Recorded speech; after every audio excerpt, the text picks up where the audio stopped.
یاد رکھیے بد دعا کوئی معمولی بات نہیں۔ ہمارے نبی صلی اللہ علیہ وآلہ وسلم نے فرمایا مظلوم کی بد دعا سے بچو، کیونکہ اس کے اور اللہ کے درمیان کوئی پردہ نہیں ہوتا۔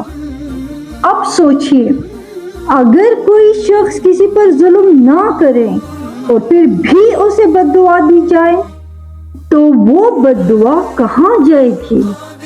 علماء کہتے ہیں کہ وہ فضا میں لٹکتی رہتی ہے۔ اگر سامنے والا اس کا اہل نہ ہو تو وہ پلٹ کر اسی انسان پر آ پڑتی ہے جس نے وہ بد دعا دی تھی۔ اس کی مثال ایسے ہی ہے جیسے آپ تیر چلائیں اور وہ واپس آ کر آپ کو ہی لگ جائے۔ اس لیے ہمیں بہت احتیاط کرنی چاہیے۔ آج کل معمولی باتوں پر لوگ بد دعا دینے شروع ہو جاتے ہیں۔